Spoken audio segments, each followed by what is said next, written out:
Mohon perhatian, sidang perkara pidana dengan nomor register 205/P/2026/PN Makassar dengan terdakwa Dimas Alfarisi bin Abdullah akan segera dimulai. Kepada penuntut umum dan penasihat hukum diharap memasuki ruang sidang.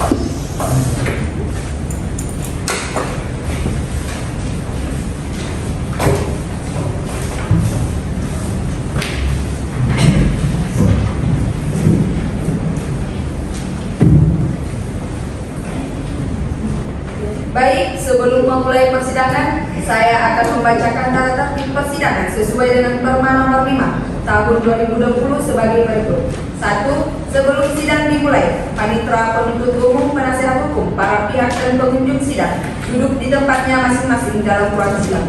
2. Pada saat hakim memasuki dan meninggalkan ruang sidang, pejabat yang bertugas sebagai protokol mempersilahkan yang hadir dalam ruang sidang untuk berdiri menghormati hakim. 3. Setiap orang dalam ruang sidang menunjukkan sikap sopan dan tertib. 4. Ketua majelis hakim memimpin pemeriksaan dan memelihara tata tertib di persidangan. 5. Ketua majelis hakim dapat menentukan bahwa anak yang baru mencapai umur 18 tahun tidak diperkenankan menghadiri sidang. 6. Kehadiran anak-anak di dalam persidangan hanya dimungkinkan sepanjang sesuai dengan Undang-Undang tentang Sistem Peradilan Pidana Anak. 7. Segala sesuatu yang diperintahkan oleh hakim ketua majelis untuk memelihara tata tertib di persidangan wajib dilaksanakan dengan segera dan cepat. 8. Pengunjung sidang yang bersikap tidak sesuai martabat pengadilan dan tidak mematuhi tata tertib setelah mendapat peringatan dari ketua majelis hakim, maka atas perintahnya yang bersangkutan dikeluarkan dari ruang sidang. 9. Dalam hal pelanggaran tata tertib sebagaimana dimaksud pada angka 7 bersifat suatu tindakan pidana, akan dilakukan penuntutan kepada pelakunya. 10. Selama sidang berlangsung, setiap orang yang keluar masuk ruang sidang diwajibkan memberi hormat kepada majelis dengan menundukkan kepalanya. Selanjutnya, berdasarkan SEMA nomor 4 tahun 2012 tentang penetapan proses persidangan untuk memastikan agar persidangan berjalan dengan transparan, akuntabel, dan teratur, maka ruang sidang ini telah dilengkapi dengan kamera CCTV. Kemudian hasil rekaman video tersebut akan menjadi berita acara persidangan. Terima kasih. Sidang perkara pidana dengan nomor perkara 205/P/2026/PN Makassar pada hari ini tanggal 24 Maret 2026 dengan terdakwa Dimas Alfarisi akan segera dimulai. Majelis hakim memasuki ruang persidangan. Hadirin dimohon berdiri.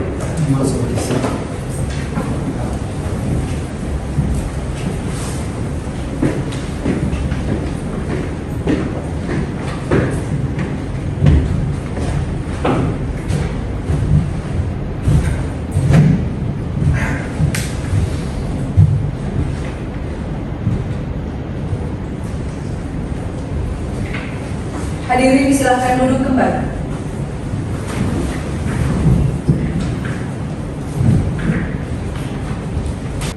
Assalamualaikum warahmatullahi wabarakatuh.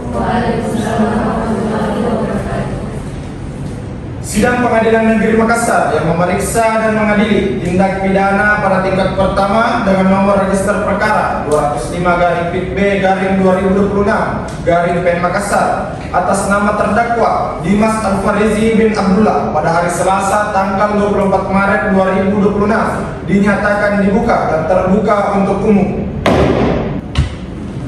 Baik, saudara terdakwa, apakah sehat hari ini? Alhamdulillah baik, yang mulia.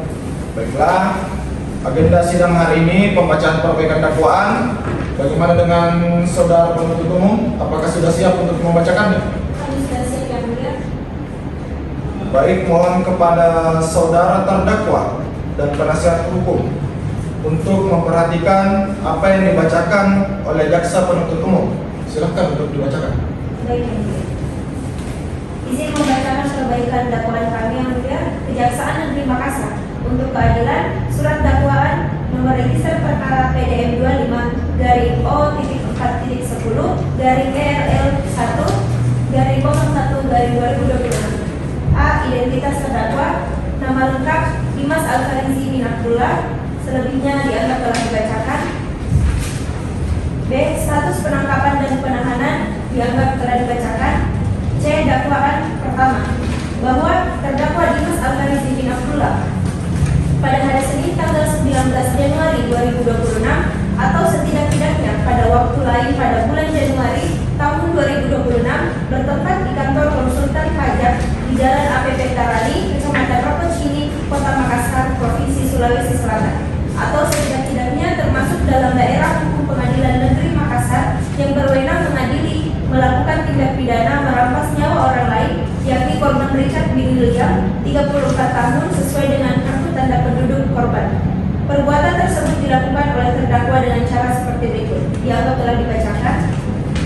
Selanjutnya, perbuatan terdakwa tersebut sebagaimana diatur dan diancam pidana dalam pasal 458 ayat 1 KUHP tentang pembunuhan, atau kedua, bahwa terdakwa Dimas Alkarizi bin Abdullah pada hari Senin tanggal 19 Januari 2026 atau setidak-tidaknya pada waktu lain pada bulan Januari tahun 2026 bertempat di kantor konsultan pajak di Jalan APP Tarani, Kecamatan Ropocini, Kota Makassar, Provinsi Sulawesi Selatan, atau setidak-tidaknya termasuk dalam daerah hukum Pengadilan Negeri Makassar yang berwenang mengadili melakukan tindak pidana penganiayaan yang menyebabkan matinya orang, yakni korban Richard bin William, 34 tahun, sesuai dengan kartu tanda penduduk KTP korban. Perbuatan tersebut dilakukan oleh terdakwa dengan cara seperti berikut, dianggap telah dibacakan.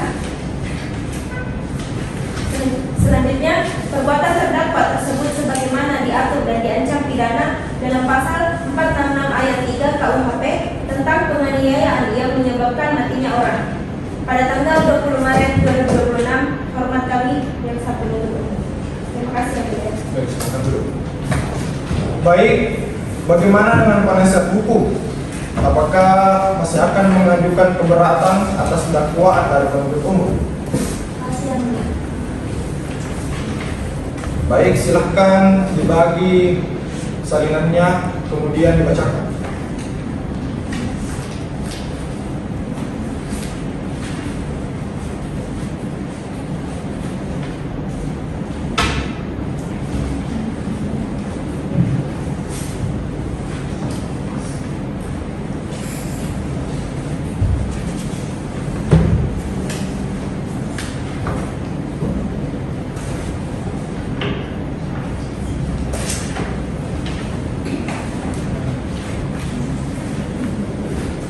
Baik, izinkan kami membacakan eksepsi dari pembentukan dakwaan majelis hakim yang mulia, saudara jaksa penuntut umum yang terhormat, serta hadirin sidang yang berbahagia.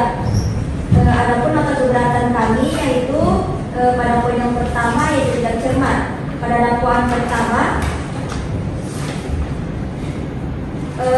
dari uraian jaksa penuntut umum itu tidak disebutkan kapan korban meninggal dunia, apakah langsung setelah benturan atau akibat luka fisik dari seperti benturan kepala yang menyebabkan retakan pada tengkorak. Ketidakjelasan fakta medis ini membuat dakwaan ke-1 menjadi spekulatif, sebab jika hilangnya nyawa korban terjadi saat benturan kepala, maka tindakan penusukan setelahnya secara hukum kehilangan objek tindak pidana pembunuhan karena dilakukan terhadap tubuh yang sudah digantung nyawa. Setelah menusuk korban, terdakwa Dimas yang kepanikan melihat korban yang bercucuran darah, dia segera mengambil gunting dan kaki korban. Narasi penuntut umum yang menyebutkan terdakwa bertindak dalam kondisi panik secara nyata menurunkan kualifikasi unsur kesengajaan yang disyaratkan dalam pasal 458 KUHP, sehingga dakwaan ke-1 mutlak harus menyatakan tidak cermat dan kabur. Dengan demikian, model tersebut tidak menunjukkan hubungan kausalitas antara perbuatan terdakwa dan akibat dari kematian korban. Uraian tersebut merupakan uraian fatal dikarenakan penuntut umum tidak menjelaskan bagaimana korban telah memegang gunting dari awal. Padahal di dakwaan kedua dijelaskan bahwa terdakwa mengambil gunting yang berada di atas meja arsip bukan dari tangan korban. Uraian dakwaan yang saling bertabrakan ini menunjukkan bahwa penuntut umum tidak cermat dan tidak pasti dalam menyusun dakwaannya. Jika memang korban memegang gunting dari awal, maka berarti ada potensi bahwa korban memiliki niatan untuk melakukan kekerasan pada terdakwa, sehingga dalam menggunakan dakwaan unsur jaksa penuntut umum terkesan ceroboh dikarenakan dakwaan tersebut tidak sesuai dengan esensi cermat. kedua yaitu penuntut umum tidak menguraikan secara pasti dan tegas tindakan material mana yang menjadi penyebab utama dan langsung dari gugurnya nyawa korban. Apakah korban meninggal dunia ketika saat kepala bagian belakangnya membentur meja arsip akibat dorongan, ataukah korban baru meninggal dunia akibat tusukan gunting pada perutnya. Ketiadaan batasan kronologi kausalitas ini membuktikan bahwa penuntut umum ceroboh dan tidak cermat dalam merumuskan dakwaan penganiayaan, sehingga dalam menggunakan dakwaan unsur jaksa penuntut umum tidak sesuai dengan esensi cermat dalam penggunaan pasal 466 ayat 3 KUHP pada terdakwa atas ketiadaannya. Poin yang kedua yaitu tidak jelas. Dakwaan yang pertama bahwa penuntut umum juga tidak menguraikan secara tegas hubungan sebab akibat antara tindakan terdakwa dengan meninggalnya korban. Padahal visum menerangkan adanya beberapa jenis luka sekaligus, yaitu luka akibat benda tumpul pada bagian kepala, retakan tulang tengkorak, luka lecet pada tubuh korban, serta luka tusukan pada bagian perut. Namun penuntut umum tidak menjelaskan luka mana yang menjadi penyebab utama kematian korban sehingga unsur mengakibatkan matinya orang menjadi kabur dan tidak terang. Korban sempat melakukan perlawanan dengan memukul wajah terdakwa. Bahwa setelah uraian dakwaan tersebut juga tidak menguraikan secara rinci keadaan yang melatar belakangi terjadinya peristiwa pidana tersebut. Padahal disebutkan adanya hubungan pribadi antara korban dengan istri terdakwa, adanya ancaman penyebaran video shoot oleh korban, serta adanya pertengkaran dan perlawanan yang terjadi secara spontan di dalam ruang arsip. Namun penuntut umum tidak menjelaskan secara utuh apakah keadaan tersebut merupakan bentuk provokasi yang mempengaruhi kondisi psikis dan emosi terdakwa pada saat kejadian. Ketidakkelengkapan uraian tersebut menyebabkan dakwaan menjadi tidak utuh dan tidak memberikan gambaran yang jelas mengenai keseluruhan peristiwa pidana, sehingga mengakibatkan dakwaan kesulitan memahami secara sempurna dasar tuduhan yang didasarkan kepadanya. Dakwaan yang kedua yaitu bahwa penuntut umum tidak menguraikan secara tegas hubungan sebab akibat antara tindakan terdakwa dengan meninggalnya korban. Padahal visum menerangkan adanya beberapa jenis luka sekaligus, yaitu luka akibat benda tumpul pada bagian kepala, retakan tulang tengkorak, luka lecet pada tubuh korban, serta luka tusuk pada bagian perut. Namun penuntut umum tidak menjelaskan luka mana yang menjadi penyebab utama kematian korban sehingga unsur mengakibatkan matinya orang menjadi kabur dan tidak terang. Sehingga dalam menggunakan dakwaan unsur jaksa penuntut umum terkesan ceroboh dikarenakan dakwaan tersebut tidak sesuai dengan esensi yang jelas. Poin yang ketiga yaitu tidak lengkap. Pada dakwaan yang pertama yaitu penuntut umum juga tidak lengkap karena tidak menguraikan secara menyeluruh keadaan hukum yang melatar belakangi terjadinya peristiwa sebagaimana tercantum dalam uraian dakwaan itu sendiri. Penuntut umum hanya memfokuskan pada akibat meninggalnya korban, namun tidak menguraikan secara lengkap adanya rangkaian peristiwa sebelumnya yang justru menjadi faktor penting dalam memahami perbuatan terdakwa, yaitu adanya dugaan hubungan terlarang antara korban dengan istri terdakwa, adanya tindakan korban yang menyebabkan Gita Sekar keluar dari ruang arsip dengan keadaan menangis dan mengalami luka lecet pada bagian lengan, serta adanya ancaman penyebaran video shoot yang dilakukan oleh korban. Padahal keadaan tersebut merupakan bagian yang tidak dapat dipisahkan dari keseluruhan peristiwa dan sangat mempengaruhi kondisi psikis maupun emosional terdakwa pada saat kejadian berlangsung. Akan tetapi, penuntut umum tidak menjelaskan secara lengkap hubungan antara peristiwa tersebut dengan tindakan yang kemudian dilakukan oleh terdakwa, sehingga dakwaan menjadi tidak utuh dan tidak memberikan gambaran lengkap mengenai konstruksi peristiwa pidana yang sebenarnya. Dengan demikian, surat dakwaan ukhuwah tidak memenuhi syarat lengkap. Dakwaan yang kedua yaitu penuntut umum gagal menguraikan secara utuh rangkaian perbuatan material dan sikap batin terdakwa pasca terjadinya pengumuman fisik. Penuntut umum hanya menceritakan secara sepotong tindakan dorongan dan penusukan menakutkan, lalu langsung melompat pada akibat kematian korban berdasarkan visum. Penuntut umum sama sekali tidak melengkapi kronologi krusial mengenai kondisi psikologis terdakwa yang mengalami guncangan hebat dan kepanikan luar biasa pasca kejadian. Ketidaklengkapan ini sengaja dilakukan oleh penuntut umum untuk menyembunyikan fakta bahwa kematian korban bukanlah kehendak pasti terdakwa, melainkan akibat murni dari situasi pergumulan yang tidak terprediksi.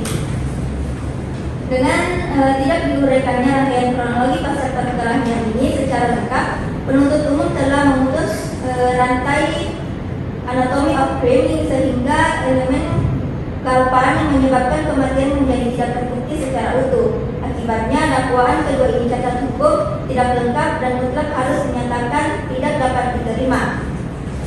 Dengan demikian, dakwaan gagal menggambarkan secara tegas batas antara tindakan pembelaan diri yang kemudian terjadi dengan perbuatan penganiayaan yang disengaja sehingga berimplikasi pada tidak terpenuhnya unsur kesengajaan secara jelas dan cepat. Terima kasih.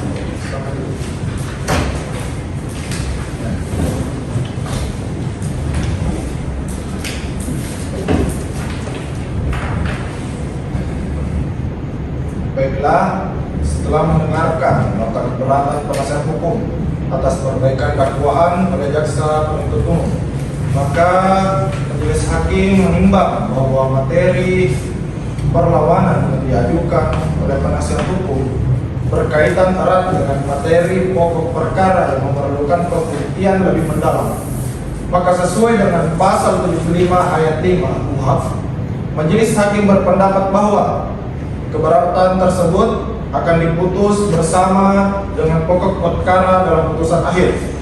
Oleh karena itu, sidang hari ini ditunda dan merujuk pada court kalender agenda sidang selanjutnya, yaitu tahap pembuktian pada hari Selasa tanggal 31 Maret 2026. Dengan demikian, sidang hari ini ditunda.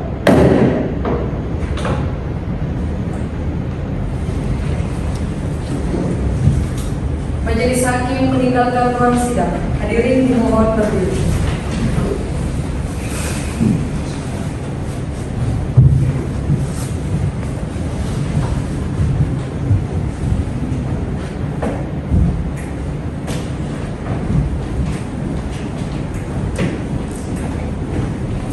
Hadirin disilahkan duduk kembali.